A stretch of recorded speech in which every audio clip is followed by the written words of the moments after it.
स्वागत करछि आज गोटे मोस्ट इम्पोर्टेंट भिडियो को देखंतु VSC 1 बा EVS।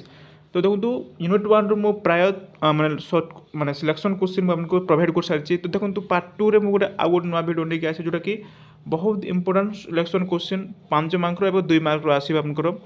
तो सकाले जो मैंने वीडियो देखी ना गोटे वीडियो प्रोवाइड करते से वीडियो देखी ना डेस्क्रिप्शन तो तार लिंक देदेवी आप जाकि देखिपारे बहुत इंपोर्टेंट थिला। तो देखो तो परवर्ती पार्ट 2 वीडियो मुझे नहीं आसी जो बहुत हेल्पफुल हो पारे बोथ आर्ट्स साइंस एवं कॉमर्स कंपलसरी सब्जेक्ट यहाँ आपंकर बहुत इंपोर्टेंट सिलेक्शन क्वेश्चन तेणुक वीडियो को लास्ट तक देखो चैनल को आसले चैनल को सब्सक्राइब को जानते बुझीपारे। तो +3 फर्स्ट सेमेस्टर एग्जाम 2026 VSC 1 जोटा कि arts science commerce BCom BBA BCA समस्त यहाँ syllabus all university all degree college सामान रहिबो सिलेबस कोर्स सामान अच्छी तेणुक समस्ते देखिए जे इंग्लीश रे देबाको चाहछन्ती सेमाने मते देखिबे ओडिया रे देबाको चाहछन्ती सेमाने तो निश्चय देखिबे बुझिपारले। तो टॉप सिलेक्शन क्वेश्चन चलो आम डिस्कशन करबा। तो मु सखाले कोन एयर पोल्यूशन हैला वायु प्रदूषण केमिति होची तार मूर्तिका प्रदूषण केमिति माने होईची एवं तार निराकरण बा कंट्रोल केमिति करा जिवो तार video more long question provide कर सारछि। तो देखि ना देखिदेबे। आज आम पढ़ा जल प्रदूषण बहुत इंपोर्टेंट क्वेश्चन है। जल प्रदूषण केमिति होची आमे जानिबा। तो देखंतु जलर अन्य नाम होची जीवन। जीव जगत पर जल एकांत आवश्यक। पृथ्वी में मिलुथिबा प्राकृतिक संपत्ति मध्य यार परिमाण सर्वाधिक। मात्र जीवजंतु वृक्षलता कृषि कलकारखाना इत्यादि व्यवहार होतिबा मधुर जल परिमाण खूब कम बुझीपारे। तो सागर महासागर इत्यादि थिबा प्रचुर लुणी जल कृषि कलकारखाना मनीष पशुपक्षी गछलता मानक पई अनुपयुक्त। तो जल प्रदूषण प्रथम कारण होची पोखरी रे मईसी गाधेबा है। तो लिखिबे माने जल प्रदूषण मुख्य कारण कौन माने पोखरी जो अच्छी नाल नर्दमा है पोखरी रे मईसी गाधेबा द्वारा जल प्रदूषण होता है। एवं लुगा सफा करने समय बासन सफा करने जो पाउस लोक व्यवहार करती से व्यवहार करने समय जो पाखरे जो पाउस माने सेटा जलर मिसिकी पाउस जल मिसिकी जल प्रदूषण होता है। तो ये लिखिदेवे जल प्रदूषण बुझीपारे। नेक्स्ट देखो जल प्रदूषण नियंत्रण जदि जल प्रदूषण होची तार नियंत्रण बा तार कंट्रोल केमिति करिबा बहुत इंग्राजी जो मैंने इंग्लीश रे दउचंती एवं ओडिया रे दउचंती देखिबे हैला समस्त वीडियो को देखिबे बहुत हेल्पफुल हो पारबो सिलेक्शन क्वेश्चन एटा देखो जल प्रदूषण नियंत्रण केमिति करिबा। तो जल प्रदूषण रो मुकाबिला करिबा पई नियोजित केतेक पदक्षेप देखिबा जल प्रदूषण को रखा जाई पारिबो हैला। तो एटा प्रथम लिखिबे। द्वितीय है कौन सी पानी रे ओलिया पकाइबा बंद करंतु माने लोक कौन करती पानी होची बा पोखरी रे विभिन्न प्रकार ओलिया आवर्जना को लेकिन पोखरी मध्य देकी पकाती जहाँफल कि पोखरीर पानी दूषित हो जाऊँगी बुझीपारे। तो सेटा कर माने से व्यवहार करने को बंद कर उचित। तो देखो नेक्स्ट कौन अच्छी 3 नंबर देखा प्राकृतिक जल रे कौन सी ओलिया विशोधित प्रभाव को पकाइबा उपर समस्त प्रकार शिल्प पर एक दंड विधान कार्यकारी करती। 4 नंबर लिखे नदी ह्रद एवं समुद्र सुरक्षा पर सर्वदा उपयुक्त पदक्षेप व्यवहार करती। 5 नंबर पॉइंट लिखे जल शरीर ओलिया आवर्जना को ह्रास करने किपर एक दायित्वपूर्ण सृष्टि से विषय लोक को शिक्षा दिया उचित। तो एतिक जदि आम जब मानिबा जल प्रदूषण होबार नियंत्रण निहाती भाव में है। नेक्स्ट देखो विकिरण प्रदूषण कौन व्हाट इज रेडिएशन पोल्यूशन है। रेडिएशन पोल्यूशन कौन है अच्छी आपको सिलेबस अच्छी प्रथम यूनिट रे रेडिएशन पोल्यूशन अच्छी। तो देखो रेडिएशन पोल्यूशन माने कौन आम जाना।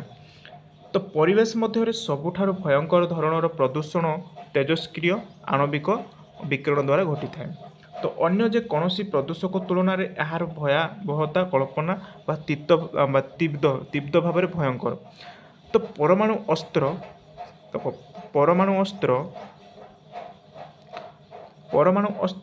शस्त्र औषधकरण प्रक्रिया रे व्यवहार परीक्षामूलक विस्फोरण शिल्प प्रकरण गत उपयोग विद्युत है रिएक्टर तेजस्क्रिय विकिरण उपरे गवेषणात्मक कार्य आदि द्वारा विकिरण प्रदूषण घटी थाए। तो विकिरण प्रदूषण माने केमिति घटी थाए देख विकिरण प्रदूषण केमिति घटी थाए जोटा कि परमाणु अस्त्र है परमाणु अस्त्र शस्त्र औषधकरण प्रक्रिया रे व्यवहार परीक्षामूलक विस्फोरण शिल्प प्रकरणगत उपजीव विद्युत रिएक्ट है जोटा कि ଆପଣ କ'ଣ ଟାୱାର ଲାଇନ୍ ଯେଉଁଟା ଅଛି ହେଲା 4G 5G ଏଭଳିଆ ବିଦ୍ୟୁତ୍ ରିଆକ୍ଟ ତେଜସ୍କ୍ରିୟ ବିକିରଣ ଉପରେ ଗବେଷଣାତ୍ମକ କାର୍ଯ୍ୟ ଆଦି ଦ୍ୱାରା ବିକିରଣ ପ୍ରଦୂଷଣ ଘଟିଥାଏ। ଏତିକି ଆପଣମାନେ ଲେଖିଦେବେ। ଏହା ପରମାଣୁର ନିର୍ଗତ ଶକ୍ତି ଅଟେ। ଏକ ସ୍ଥାନରୁ ଅନ୍ୟ ସ୍ଥାନକୁ ମହାଶୂନ୍ୟ ଦ୍ୱାରା ବିକିରଣ ପ୍ରଦୂଷଣ ସ୍ଥାନାନ୍ତରିତ ହୋଇଥାଏ। ଏହାକୁ ଆମେ ବିକିରଣ ପ୍ରଦୂଷଣ ବୋଲି କହିଥାଉ। ଦେଖନ୍ତୁ ନେକ୍ସଟ ହେଉଛି ଆମର ବହୁତ ଇମ୍ପୋର୍ଟାଣ୍ଟ ଏଇ କୋଶ୍ଚିନ୍ ତ ମାନେ ପ୍ରିଭିୟସ୍ ଇୟର୍ରେ ମଧ୍ୟ ଆସିଥିଲା ଶବ୍ଦ ପ୍ରଦୂଷଣ। ଶବ୍ଦ ପ୍ରଦୂଷଣ କ'ଣ ଏହାର ଏଇଟା ଲଙ୍ଗ କୋଶ୍ଚିନ୍ ହେଲା 5 ମାର୍କ ରହିବ। ଏଇଟା 5 ମାର୍କର ଏଇଟା ମୁଁ ଆପଣଙ୍କୁ ଲେଖିନି 5 ମାର୍କର ଏ କୋଶ୍ଚିନ୍ ରହିବ। ଶବ୍ଦ ପ୍ରଦୂଷଣ କ'ଣ ଏହାର ଉତ୍ସ ପରିବେଶ ଉପରେ ପ୍ରଭାବ ଓ ନିୟନ୍ତ୍ରଣ ସମ୍ବନ୍ଧରେ ଲେଖ ବା ସମ୍ବାଦରେ ବା ନିୟନ୍ତ୍ରଣ ବିଷୟରେ ଲେଖ ହେଲା। ଶବ୍ଦ ପ୍ରଦୂଷଣ କହିଲେ କ'ଣ ବୁଝ, ଏହାର ଉତ୍ସ କେମିତି ହେଉଛି ଏବଂ ତାର ନିୟନ୍ତ୍ରଣ କେମିତି କରିବା ସେ ବିଷୟରେ ଲେଖିବା ଯଦି ଲଙ୍ଗ କୋଶ୍ଚିନ୍ ଆସୁଛି। ତ ଚାଲ ଦେଖନ୍ତୁ ସହରୀ ସଭ୍ୟତାର ଅନ୍ୟ ଏକ ଅଦରକାରୀ ବା ଅବଦାନ ହେଉଛି ଶବ୍ଦ ପ୍ରଦୂଷଣ। ମାନେ ଅଦରକାରୀ ଯେଉଁଟାକି ମାନେ ଶବ୍ଦ ପ୍ରଦୂଷଣ ବୋଲି ଆମେ କହିଥାଉ। ତ ଲାଟିନ୍ ଶବ୍ଦ ନାଉସିଆ ହେଲା, ଏଇଟା ମନେ ରଖନ୍ତୁ। ଲାଟିନ୍ ଶବ୍ଦ ନାଉସିଆରୁ ଶବ୍ଦ ନଏଜ୍ ଆସିଛି। ତ ଏହାର ସାଧାରଣ ଅର୍ଥ ହେଲା ଅଦରକାରୀ ବିରକ୍ତିସ୍ୱର। ଏହାର ସାଧାରଣ ଅର୍ଥ କ'ଣ? ଅଦରକାରୀ ବିରକ୍ତିସ୍ୱର। ତ ବାରମ୍ବାର ବିରକ୍ତିଜନକ ସ୍ମୃତିକଟୁ ହେଲା, ଏଇଟା ସ୍ମୃତି ହେବ। ସ୍ମୃତିକଟୁ କର୍କଶ ଶବ୍ଦକୁ ଶବ୍ଦ ପ୍ରଦୂଷଣ କୁହାଯାଏ।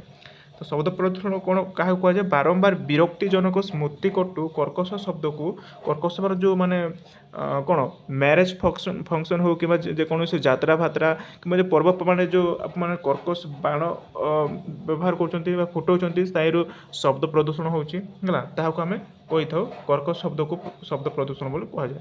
ତ ଆହୁରି ମଧ୍ୟ ଭୁଲ ଜାଗାରେ ଭୁଲ ସମୟରେ ଭୁଲ ଶବ୍ଦର ଉତ୍ପନ୍ନକୁ ଶବ୍ଦ ବା ଧ୍ୱନି ପ୍ରଦୂଷଣ କୁହାଯାଏ। ତ ଏ ପ୍ରକାର ପ୍ରଦୂଷଣର ତତ୍କ୍ଷଣତା ପ୍ରଭାବ ଅନୁଭୂତି ହୋଇଥାଏ। ତ ଅନ୍ୟାନ୍ୟ ପ୍ରଦୂଷକମାନଙ୍କ ପରି ଏହା ବସ୍ତୁ ପ୍ରଦୂଷଣ ନୁହେଁ। ଏହା ଏକ ଶକ୍ତି ପ୍ରଦୂଷଣ। ଏହାର ଉତ୍ପନ୍ନ ସ୍ଥାନରୁ ଦୂରତା ବଢ଼ିବା ସଙ୍ଗେ ସଙ୍ଗେ କ୍ଷତିକାରକ ପ୍ରଭାବ କମି ଯାଇଥାଏ।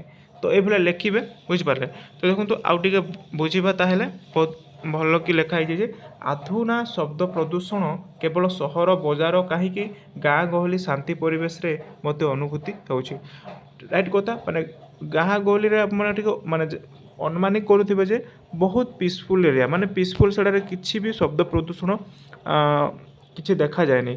ସହରରେ ଆପଣ ଦେଖନ୍ତୁ ଗାଡ଼ି ମଟର ଘୋ ଘା ଯାହା ବି ଆପଣ ସାଉଣ୍ଡ ଶୁଣୁଥିବେ, ଯାହାକି ଶବ୍ଦ ପ୍ରଦୂଷଣ ହେବାର ମାନେ ସୁନିଶ୍ଚିତ ବହୁତ ଅଛି, ବୁଝିପାରିଲେ। ତ ପର୍ବପର୍ବାଣି ମାନେ ପାଳନ ହେବା ଦ୍ୱାରା ସାମାଜିକ ସଂହିତା ରକ୍ଷା ହେବା ସହିତ ମଣିଷର ପରିଶ୍ରମ ଜନିତ କ୍ଳାନ୍ତି ଓ ଅବସାଦ ଦୂର ହେବା ସଙ୍ଗକୁ ଭବିଷ୍ୟତ ପାଇଁ ମନରେ ନୂତନ ଆବେଗ ଉଦ୍ଦୀପନା ଓ ସୃଜନଶୀଳତା ସୃଷ୍ଟି କରିଥାଏ ହେଲା। ନେକ୍ସଟ କ'ଣ ଅଛି?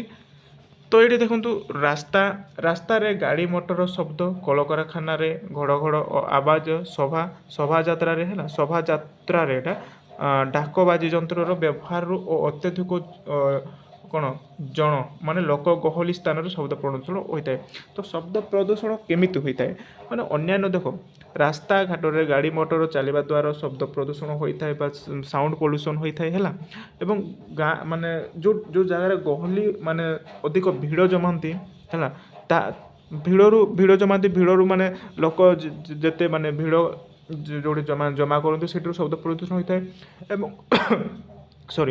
ବିଭିନ୍ନ ସ୍ଥାନରେ ଯେଉଁମାନେ ପର୍ବପର୍ବାଣି ହେଉ କିମ୍ବା ଆପଣମାନଙ୍କର କ'ଣ ଯେଉଁଟାକି ଯେକୌଣସି ଗୋଟେ ପର୍ବପର୍ବାଣି ହେଉ କିମ୍ବା ମ୍ୟାରେଜ୍ ଫଙ୍କସନ୍ରେ ଆପଣମାନେ ଯେଉଁ କର୍କଶ ଯେଉଁଟା ବାଣ ଫୁଟାଉଛନ୍ତି, ତାହିଁରୁ ମଧ୍ୟ ଆମର ଶବ୍ଦ ପ୍ରଦୂଷଣ ହେଉଛି, ବୁଝିପାରିଲେ। ତ ଦେଖନ୍ତୁ ଏତିକି ଯେଉଁଟା ଥିଲା ଆପଣଙ୍କର ବହୁତ ଇମ୍ପୋର୍ଟାଣ୍ଟ, ଯେଉଁଟା ୟୁନିଟ୍ 1ର ମୁଁ ଆପଣଙ୍କୁ କଭର୍ କରିଦେଇଛି। ଏୟାର ପଲ୍ୟୁସନ୍ ଯେଉଁଟାକି ବାୟୁ ପ୍ରଦୂଷଣ ଶେଷ ହୋଇଗଲା। ଜଳ ପ୍ରଦୂଷଣ ମଧ୍ୟ ଆପଣଙ୍କର ମାନେ ଶେଷ କରିଦେଲି ଏବଂ ଶବ୍ଦ ପ୍ରଦୂଷଣ ମଧ୍ୟ ଆପଣଙ୍କର ଶେଷ ହୋଇଗଲା। ଆଉ କ'ଣ ରେଡ଼ିଏସନ୍ ପଲ୍ୟୁସନ୍ ହେଲା, ବିକିରଣ ପ୍ରଦୂଷଣ ମଧ୍ୟ ଶେଷ ହୋଇଗଲା। ଆଉ ମୃତ୍ତିକା ପ୍ରଦୂଷଣ ମଧ୍ୟ ଶେଷ ହୋଇଗଲା। ତ ଦେଖନ୍ତୁ ୟୁନିଟ୍ 1ର ପ୍ରତ୍ୟେକଟି ମାନେ ପଲ୍ୟୁସନ୍ଟା ମୁଁ ଆପଣଙ୍କ ପାଇଁ ପ୍ରତ୍ୟେକଟି କ୍ଲାସ୍ କରିଦେଲି। ଫାଷ୍ଟ ଭିଡ଼ିଓ ଯେଉଁମାନେ ଦେଖିନାହାନ୍ତି ପାର୍ଟ 1 ଭିଡ଼ିଓ ଯାଇକି ଦେଖିବେ ହେଲା, ଡେସ୍କ୍ରିପ୍ସନ୍ ତ ଲିଙ୍କ୍ ଥିବ ଯାଇକି ଦେଖିପାରିବେ। ତ ଦେଖନ୍ତୁ ଆଗକୁ ଆମେ ନେକ୍ସଟ ୟୁନିଟ୍ 2 ତାର ଚାପ୍ଟର 3, 4, 5 ମଧ୍ୟ ମୁଁ ଆପଣମାନଙ୍କୁ କାଲି ଭିତରେ ଆପଣମାନଙ୍କୁ ନେଇକି ଆସିବି ହେଲା। ଲଙ୍ଗ କୋଶ୍ଚିନ୍ ସର୍ଟ କୋଶ୍ଚିନ୍ ଆପଣମାନଙ୍କ ପାଇଁ ନେଇକି ଆସିବେ। ତ तो वीडियो आज ये बहुत इंपोर्टेंट था लंग क्वेश्चन आशा कर वीडियो किसी मात्रा भल लगे वीडियो भल लगे वीडियो गोटे लाइक करूँ चैनल को आते चैनल को भाई मैंने समस्त सब्सक्राइब कर जातु प्रत्येक दिन आम भाई क्लास करवा टेलीग्राम समस्त जॉइन हूँ टेलीग्राम सॉरी पीडीएफ पाइपर है तो ये रखुच्छी धन्यवाद।